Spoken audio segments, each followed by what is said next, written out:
Welcome back guys to our YouTube channel digital Taiyari. मेरा नाम है चेतन पारिक। आर.एस. अग्रवाल की हिंदी वाली बुक में प्रॉफिट एंड लॉस चैप्टर चल रहा है। उसमें हमने पार्ट ए कंप्लीट कर लिया, पार्ट बी भी हमने शुरू कर लिया था। ठीक है, अब ऑल ओवर देखा जाए तो पार्ट नंबर 13 है हमारा। बुक के अंदर पार्ट बी है जिसके अंदर सब्जेक्टिव सवाल होते हैं। यूँ देखा जाए तो हमारी जो सीरीज चल रही है उसके अंदर अब ये पार्ट नंबर 13 है। 12 पार्ट अब तक जो है आ चुके हैं। 12वें पार्ट में हमने बुक का पार्ट भी शुरू कर दिया था। तो क्या है, देखो पार्ट नंबर 13 में पहला सवाल। तो फर्स्ट क्वेश्चन हमें कह रहा है कि कोई वस्तु 20% लाभ पर बेची जाती है। यदि क्रय मूल्य और विक्रय मूल्य दोनों ही 20 रुपए कम होते तो लाभ 10% अधिक होता। तो उस वस्तु का विक्रय मूल्य क्या है, ये ज्ञात करो। देखो, इस टाइप के सवाल को करने के लिए एक शॉर्ट ट्रिक मैंने, जब अपन इस बुक का पार्ट ए डिस्कस कर रहे थे इस चैप्टर में, तब हमने इस टाइप के सवाल किए थे। वहां पे मैंने आपको छोटी सी ट्रिक बताई थी कि जब भी कोई ऐसा सवाल हो जिसके अंदर किसी प्रोडक्ट को किसी प्रॉफिट पर बेचा जा रहा है, फिर सवाल में दे दिया कि सीपी और एसपी दोनों ही कुछ कम या कुछ ज्यादा कर दी, कुछ नया प्रॉफिट हो रहा है, ये भी गिवन हो, तो क्या करना है। मैंने आपको बताया था कि आप तो पहले देखो पुराना वाला प्रॉफिट कितना है, 20% है। 20% को क्या लिख सकते हैं अपन, 1/5 लिख सकते हैं। इसका मतलब 5 से 6 लिख दूं मैं इसको। इसको मैंने क्या लिख दिया, 5 से 6। ये तो है पुराना वाला प्रॉफिट। अब नया प्रॉफिट क्या हो गया, 10% अधिक हो गया। मतलब अगर पहले 20% हो रहा था तो अब कितना हो रहा है, 30% हो रहा है।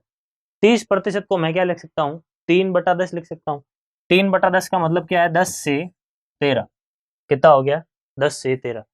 ये कब हुआ, जब आपने सीपी और एसपी दोनों को 20 रुपए कम कर दिया। 20 रुपए कम कर दिया तो वो मैं यहाँ पे लिख रहा हूँ, 20 रुपए कम, 20 रुपए कम। आई बात समझ में? इस तरीके से लिखते हैं। फिर मैंने क्या बताया था, इसका ले लो क्रॉस, इसको भी कर लो क्रॉस। मतलब 13 × 5 कितना हो गया, 65। और 10 × 6 कितना हो गया, 60। उसके बाद में इन दोनों का गुणा कराया तो कितना हो गया, 200। और अगर इन दोनों का गुणा कराया तो कितना हो गया, माइनस का 260। सही है। अब यहाँ पे इन दोनों का डिफरेंस कितना आ रहा है, 5 आ रहा है। यहाँ पे इन दोनों का डिफरेंस कितना आ रहा है, 60। ये 5 से 60 कैसे बना, इंटू 12 करने पर बना। तो यहाँ पे मैं क्या कर रहा हूँ, इसको 12 से मल्टीप्लाई कर लेता हूँ। ठीक है, तो 12 से मल्टीप्लाई किया, ये 60 रुपीज, ये मुझे क्या मिल गया, ये मुझे मिल गई सीपी। फिलहाल आपको विक्रय मूल्य पूछा है तो अपन विक्रय मूल्य को 60 से गुणा कर लेंगे, और सॉरी 12 से गुणा कर लेंगे। तो कितना आएगा, 72 रुपीज। तो आपको ये बोला है कि वस्तु का विक्रय मूल्य ज्ञात कीजिए। तो वस्तु का विक्रय मूल्य कितना है, 72 है। आई बात समझ में? तो कुछ इस प्रकार से ये ट्रिक है। आई होप आपको अच्छी तरीके से सवाल समझ में आ चुका है। अगर आप ट्रिक से नहीं समझ पा रहे हैं तो इसका बेसिक कॉन्सेप्ट क्या होता है, एक्स वाई वाले मेथड से, वो भी समझा देता हूँ, ताकि जिन स्टूडेंट्स ने ये ट्रिक पहले कभी ना देखी है तो उनको एटलीस्ट बेसिक अप्रोच तो आए। तो यहाँ पे पहले क्या हो रहा था, 20% का प्रॉफिट हो रहा था। इसका मतलब 5 की चीज 6 में बेची जा रही थी। तो मैंने मान लिया कि सीपी जो है 5x है और एसपी जो है 6x है। ये मैंने मान लिया। सवाल कह रहा है कि सीपी को 20 रुपया कम कर दिया और एसपी को भी 20 रुपया कम कर दिया। तो अब जो सीपी और एसपी का रेशियो है वो 30% प्रॉफिट के अकॉर्डिंग हो गया, क्योंकि पहले 20% प्रॉफिट था, प्रॉफिट कितना हो गया, 30% हो गया। इसका मतलब 10 की चीज कितने में गई, 13 में गई। ये सीपी है, एसपी। अब इसको सॉल्व करेंगे तो एक्स निकलेगा, एक्स की वैल्यू यहाँ पे रख देंगे तो हमारा आंसर निकल जाएगा। आई बात समझ में? तो मैंने आपको दोनों ही मेथड बता दिए, जो आपको सही समझ में आता है वो आप फॉलो करें। ठीक है, आगे बढ़ते हैं अगले सवाल में। अगला सवाल हमें कह रहा है कि एक व्यापारी ने 500 मीटर तार 7.50 रुपए प्रति मीटर की दर से खरीदा। इसके 60% भाग को उसने 8% लाभ पर बेच दिया। शेष भाग को वह कितने प्रतिशत लाभ पर बेचे ताकि उसे पूरे सामान पर 12% का लाभ हो, यह आपको ज्ञात करना है। ठीक है, उसने क्या किया, तो उसने 60% भाग तो बेचा इस रेट पर। जैसे मान लो उसने 500 मीटर खरीदा था। ठीक है, उसने कितना खरीदा था, 500 मीटर खरीदा था। तो 500 का 60%, 500 का 60% कितना होगा, 300 होगा। तो 500 का 60% 300 मीटर। तो उसने 300 मीटर 8% के प्रॉफिट पर बेचा। बचा हुआ जो 200 मीटर है, सवाल कह रहा है कि उसको कितने प्रॉफिट पर बेचे ताकि ऑल ओवर पूरे के ऊपर 12% का प्रॉफिट हो, ये फाइंड करना है। ठीक है यहाँ तक? तो कैसे करना है, एवरेज मेथड लगाना है। यहाँ पे दोनों का गुणा कर लो, कितना हो गया, 2400। दोनों का गुणा कर लो, कितना हो गया, 200। एक्स क्वेश्चन मार्क को मैं एक्स लिख रहा हूँ। ठीक है, और दोनों को जोड़ लो, कितना हो गया 500, ये 500 का लगा दो भाग। यहाँ से ये जो एवरेज प्रॉफिट मिला ये किसके बराबर है, 12% के बराबर है, तो यहाँ पे लिख लो 12। ठीक है, ये 500 जब उस तरफ जाएगा तो कितना हो जाएगा 6000। 6000 में से 2400 अगर मैं घटा लूं तो कितना हो जाएगा 3600, यानी 200x इज इक्वल टू कितना हो गया 3600। ये काट दूं, 2 से भी अगर काट लूं तो x का मान कितना मिलेगा 18% मिलेगा। x का मान 18% यानी 18% हमारा आंसर है, ऑप्शन तो है नहीं यहाँ पे। ठीक है, तो आई होप अच्छी तरीके से सवाल समझ में आ चुका है। आगे बढ़ते हैं अगले सवाल की और अगला सवाल क्या है, अगला सवाल है देखो हमारे पास एक निर्माता एक वस्तु को 6% लाभ पर थोक विक्रेता को बेचता है। थोक विक्रेता इसे 10% के लाभ पर फुटकर विक्रेता को बेचता है तथा फुटकर विक्रेता इसको 20% के लाभ अर्जित करके इसे इतने रुपए में उपभोक्ता को बेचता है। तो निर्माता का लागत मूल्य क्या है ये ज्ञात करना है। आगे से आगे चलता जा रहा है, मतलब क्या है कि सबसे पहले तो प्रोडक्शन जो कर रहा है वो प्रोडक्शन करने वाला होलसेलर को बेचता है, फिर होलसेलर जो है वो रिटेलर को बेचता है, रिटेलर जो है वो कस्टमर को बेचता है। मतलब 3 स्टेप में चीजें जा रही है। सबसे पहले जो प्रोडक्शन कर रहा है, जो बना रहा है, वो 6% के प्रॉफिट पर होलसेलर को बेचता है। तो 6% को मैं क्या लिख सकता हूँ, 6/100 लिख सकता हूँ, यानी 3/50, यानी 50 से 53। सही है। उसके बाद में होलसेलर ने इसे रिटेलर को बेचा 10% के प्रॉफिट पर। 10% प्रॉफिट कितना होता है, 1/10 होता है। इसका मतलब 10 से 11 लिख लूं। अब मैं क्या कर रहा हूं, पहले इन दोनों रेशियोज को मर्ज कर रहा हूं, उसके बाद आगे आने वाले रेशियोज को इसमें इंट्रोड्यूस करूंगा। तो यहाँ पे दोनों रेशियो, दोनों का जो एलसीएम हो कितना आ गया 530। 53 530 कैसे बना, 10 से गुणा करने पर, तो 53 वाली लाइन में जो भी है उसको मैं 10 से गुणा कर दूंगा, तो 50 × 10 कितना हो गया 500।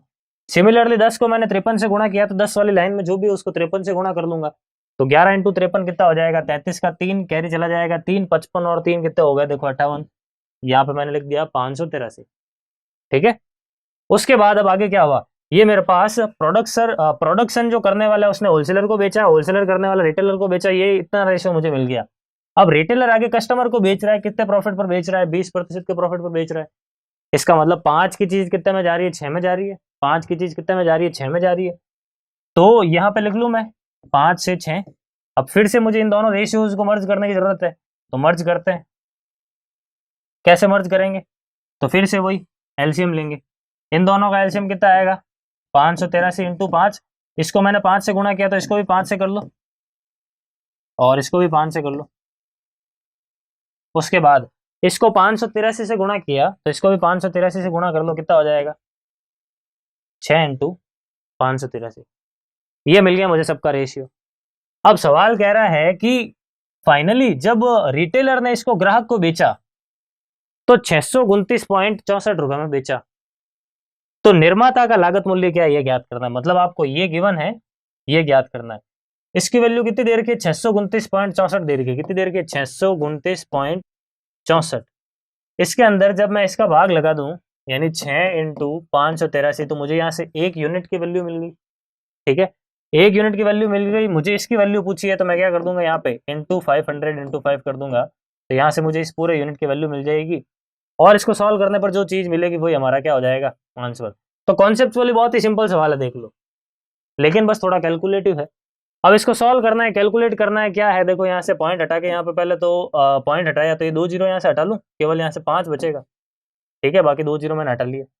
उसके बाद में अगर मैं इसको काटता हूँ 6 से डायरेक्ट काट देता हूँ तो कितनी बार में कट रहा है, 1 बार में, फिर 0 बार में, फिर 2 आगे चला गया तो 4 बार में, उसके बाद 5 आगे चला गया तो 9 बार में, 2 आगे चला गया तो 4 बार में। ठीक है, उसके बाद यहाँ पे कितना मिल रहा है 10 494 × 25 और बट्टा में कितना मिल रहा है 583। ठीक है, 583 से मैं अगर इसको डायरेक्ट काटता हूं तो ये 1 बार में कट रहा है, 583 से 1 बार में कट रहा है। ठीक है, पीछे कितना बच जाएगा मेरे पास, तो पीछे बच जाएगा देखो 417। 417 कितने हो गए 417, 417। उसके बाद में 49 अलग से जो है वो ये बच गया पूरा का पूरा, तो कितना हो गया ये 16। यहाँ पे आ जाएगा 1 5 और ये 6 और ये 4, ये चला गया आगे एज इट इज यूं के यूं 4 के पास। अब इसके अंदर डिवाइड लगाना है। ठीक है, तो इसके अंदर लगभग 8 बार में जाएगा, लगभग 8 बार में जा रहा है, क्योंकि देखो मैं इसको 8 से गुणा करूं तो 8 × 24, यहाँ पे आ गया 2, 8 8 64 और 2 कितने हो गए 66, यहाँ पे आ गया 6, 8 पंजे 40 और 6 कितना हो गया 46, मतलब एग्जैक्ट ही चला गया। ठीक है, मतलब मैंने 583 से काटा इसको तो पूरा 18 बार में ऊपर वाला पूरा कट गया।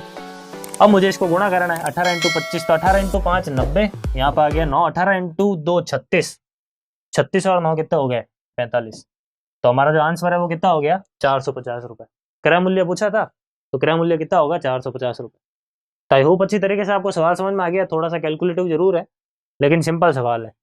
आगे बढ़ते हैं हमारे अगले सवाल की और। अगला सवाल क्या कह रहा है, तो अगला सवाल कह रहा है कि चीनी के भाव में कमी होने पर एक व्यक्ति 544 रुपए में 3 किलोग्राम चीनी अधिक खरीद सकता है। तो पहले चीनी का भाव क्या था, चीनी की घटी हुई दर कितनी है, ये आपको दोनों चीजें ज्ञात करनी है। ठीक है, 544 रुपए में 3 किलो चीनी अधिक खरीद पा रहा है, मतलब पहले वो 544 में कुछ चीनी खरीद रहा था, मान लो x kg खरीद रहा था। ठीक है, और अब वो सेम 544 रुपए में 3 किलो ज्यादा खरीद रहा है, मतलब x + 3 खरीद रहा है, यही कहना चाह रहा है सवाल। तो सवाल कह रहा है कि पहले चीनी का भाव क्या था और चीनी का भाव अब क्या है, दोनों ज्ञात करना है। तो देखो, अगर मैं पहले भाव की बात करूं तो वो कैसे मिलेगा, ये टोटल खर्चा, ये क्वांटिटी, तो खर्चे में क्वांटिटी का भाग लगाते ही भाव मिल जाएगा। तो कितना मिला 544/x। अगर नया भाव चाहिए तो क्या मिलेगा 544/x + 3, ये नया भाव। अब आप यहाँ पे देख सकते हो कि x की वैल्यू लाए कहाँ से, है ही नहीं सवाल में कोई इन्फॉर्मेशन नहीं। तो हमारा आंसर यहाँ पे क्या होगा, डेटा इनसफिशिएंट, आंकड़े अपर्याप्त है इस सवाल में, क्योंकि कोई रिलेशन ही नहीं है। यहाँ पे कोई रिलेशन तो हो या फिर परसेंटेज तो गिवन हो कि भाव आपने इतना प्रतिशत बढ़ाया या इतना कम किया। तो फिलहाल इस सवाल में हमारा आंसर क्या होगा, डेटा इनसफिशिएंट, क्योंकि हम यहाँ पे x की वैल्यू कुछ रख ही नहीं पा रहे हैं। आगे बढ़ते हैं, देखो अगला सवाल क्या है हमारे पास। तो अगला सवाल है कि एक व्यक्ति ने 90 कलम खरीदे, इनमें से 40 कलमों को 10% लाभ पर, शेष को 20% लाभ पर बेच दिया। यदि वह इन सभी कलमों को 15% लाभ पर बेचता तो उसे 10 रुपए कम मिलते। तो प्रत्येक कलम का क्रय मूल्य कितना है, ज्ञात करो। बहुत अच्छा सवाल है, ध्यान से समझे।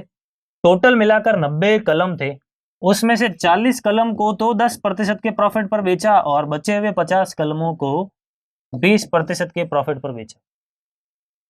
दूसरी बार उसने क्या सोचा कि यार मैं अलग अलग कर रहा हूं, इससे अच्छा मैं सारे के सारे कलमों को यानी पेन्स को 15% के प्रॉफिट पर बेच देता हूं। मतलब इस बार उसने क्या किया कि 90 के 90 पेन को 15% के प्रॉफिट पर बेच दिया। आई बात समझ में। तो ऐसा करने से उसको 10 रुपए कम मिले, मतलब उसका थोड़ा नुकसान हो गया। पहले वो ज्यादा ही कमा रहा था, अब उसको 10 रुपए कम मिल रहे हैं। तो पहले तो मैं क्या कर रहा हूं, इन दोनों परसेंटेज को मर्ज करके एक सिंगल परसेंटेज निकाल लेता हूं, एक सिंगल प्रॉफिट निकाल लेता हूं। तो क्या मिलेगा, कैसे निकालता है सिंगल प्रॉफिट, हमने खूब सारे सवाल किए। दोनों का गुणा बट्टा दोनों का जोड़, यही करते हैं अपन। इतने सारे सवाल हमने कर लिए हैं, सही है।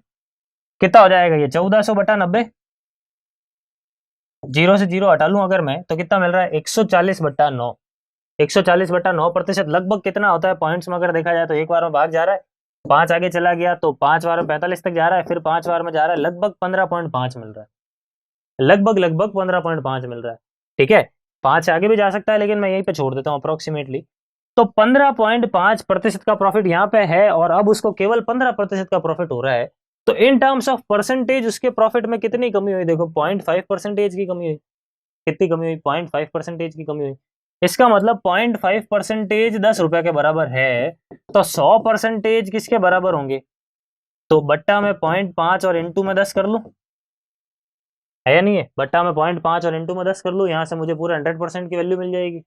तो इसको सॉल्व करना है, ये पॉइंट हटेगा, यहाँ पे लग जाएगा 0, 5 से काट लो, देखो 20 बार में कट गया, कुल मिलाकर कितना हो गया 20,000। कितना हो गया कुल मिलाकर 20,000। मतलब अगर 0.5% 10 रुपए है तो 100% कितना होगा 20,000 रुपया होगा। अब ये जो 20,000 है वो तो 90 कलमों के लिए है, 90 कलम की कॉस्ट प्राइस है ये, लेकिन मुझे तो केवल एक कलम की कॉस्ट प्राइस पूछी है सवाल में। तो मैं क्या करूंगा, इसमें 90 का लगा दूंगा भाग, तो कितना होगा देखो 0 0 कट जाएगा। फिर 2000 में 9 का अगर मैं भाग लगाता हूँ तो 2 बार में जा रहा है, 2 आगे भेज दूं, फिर से 2 बार में जा रहा है, फिर से 2 आगे भेज दूं, फिर से 2 बार में जा रहा है, मतलब लगभग 222 रुपए के आसपास हमारा आंसर मिल रहा है।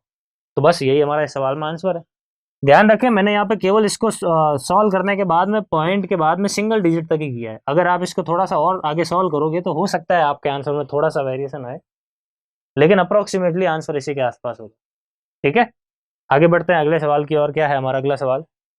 तो अगला सवाल कह रहा है कि अंडों के भाव 20% गिर जाने से एक व्यक्ति 90 रुपए में अब 15 अंडे अधिक खरीद सकता है, तो घटी हुई दर तथा पूर्व दर क्या है? मतलब पहले वाले भाव क्या है और अब वाले भाव क्या है, दोनों ज्ञात करो। सबसे पहले तो सवाल कह रहा है कि भाव कितने गिर गए, प्राइस कितनी गिर गई? 20% गिर गई। इसका मतलब 5 से कितनी हो गई? 5 से 4 हो गई प्राइस। सही है, प्राइस कितनी हो गई? 5 से 4 हो गई। यह है हमारा ओल्ड, यह है हमारा न्यू, मतलब पुराना भाव और नया भाव। ठीक है, खर्चा पहले कितना कर रहा था? 90 रुपए का कर रहा था। अब भी खर्चा कितना कर रहा है? 90 रुपए का कर रहा है। और इस टाइप का सवाल जब हमने इसी सीरीज के अंदर जब पार्ट ए किया था, ऑब्जेक्टिव सवाल जब थे प्रॉफिट लॉस के, तब मैंने आपको बताया था कि जब भी कुल खर्चा बराबर दिया हो सवाल में नीचे और आपको प्राइस का रेशियो दिया हो, तो आप क्वांटिटी यानी मात्रा का रेशियो कैसे निकाल सकते हो? ये जो गिवन रेशियो है इसको उल्टा कर लो, 4 इधर लेके आ जाओ, 5 इधर लेके आ जाओ। मतलब क्वांटिटी का रेशियो क्या हो गया? पहले 4 यूनिट अगर खरीद रहा था तो अब वो 5 यूनिट खरीद रहा है। ठीक है, कितना यूनिट ज्यादा खरीद रहा है? तो 1 यूनिट ज्यादा खरीद रहा है। लेकिन एक्चुअल में कितने यूनिट ज्यादा खरीद रहा है? तो 15 यूनिट ज्यादा खरीद रहा है, मतलब 15 अंडे ज्यादा खरीद रहा है। तो 1 यूनिट की वैल्यू कितनी आई? 15 आई। तो 4 यूनिट की वैल्यू कितनी आएगी? 60 आएगी। और 5 यूनिट की वैल्यू कितनी आएगी? 75 आएगी। 4 यूनिट की वैल्यू और 5 यूनिट की वैल्यू आ गई मेरे पास। ठीक है, कुल खर्चा कितना किया वो भी मेरे पास आ गया। अब आपको प्राइस निकालनी है। भाई पहले 90 रुपए में 60 अंडे खरीदता था और अब 90 रुपए में 75 अंडे खरीदता है। तो 60 अंडों का भाव 90 रुपए है, तो एक अंडे का भाव कितना होगा? 90 बटा 60 कर लूं, कितना आएगा? यहां से आप देख सकते हो 3 बटा 2 रुपए प्रति अंडा। यह है पुराने भाव प्रति एग। ठीक है, अब नए भाव क्या है? तो 90 में 75 का भाग लगाएंगे इस बार, तो कितना होगा? 15 से काट लो 6 बार में, 15 से काट लो 5 बार में, तो 6 बटा 5 रुपीज प्रति एग। आप चाहो तो इसको पॉइंटों में भी चेंज कर सकते हो, डिपेंड करता है ऑप्शन में किस प्रकार से पूछा है। ठीक है, यहाँ पे ऑप्शन तो है नहीं, तो अपन यहीं पे छोड़ देते हैं। पॉइंटों में लिखना चाहो तो 1.2 रुपये प्रति एग हो गया। ठीक है, आगे बढ़ते हैं और अगला सवाल देखते हैं क्या है। अगला सवाल हमारे पास है कि एक दुकानदार 10 रुपए में 11 पेंसिलें खरीदता है तथा 11 रुपए में 10 पेंसिलें बेच देता है, तो उसका लाभ प्रतिशत कितना है ये ज्ञात करो। उसने 10 रुपए में 11 पेंसिलें खरीदी और उसने 11 रुपए में 10 पेंसिलें बेची। ये सारा हिसाब किताब सीपी के लिए है, ये सारा हिसाब किताब नीचे वाला एसपी के लिए है। इस टाइप के सवाल में मैंने आपको पहले ही बता रखा है कि जब भी कुछ भाव से खरीदे और कुछ भाव से बेचे, तो आप सवाल में क्या करो कि जितने प्रोडक्ट खरीदे गए हैं और जितने प्रोडक्ट आप बेच रहे हो उसको समान बना लो, तभी आप एक्चुअल प्रॉफिट और लॉस का पता लगा पाओगे। जैसे आप अपने ऊपर ही लेके देखो कि मान लो आप 4 पेंसिल खरीद रहे हो और आगे 3 पेंसिल बेच रहे हो, तो आपके लिए थोड़ी दिक्कत होगी प्रॉफिट निकालने में। लेकिन अगर आप 4 पेंसिल खरीद के यूं क्यों 4 बेच देते हो, तो आपके लिए सीधा सीधा हिसाब लगाना आसान रहेगा कि कितने रुपए में खरीदा, कितने रुपए में बेचा। ठीक है, तो जितना खरीदा उतना उतना बेचा, नंबर ऑफ प्रोडक्ट सेम बना लो।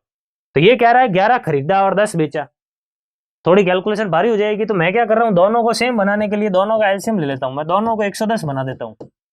भाई 110 खरीदा और 110 ही बेचा। 11 से 110 कैसे बना? 10 गुणा करने पर, तो इसको 10 गुणा कर लूंगा, ये कितना हो जाएगा? 100 रुपया।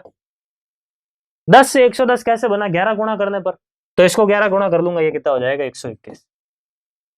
अगर आप 100 रुपए की चीज 121 रुपए में बेच रहे हो, इसका मतलब आपको 21% का क्या हो रहा है?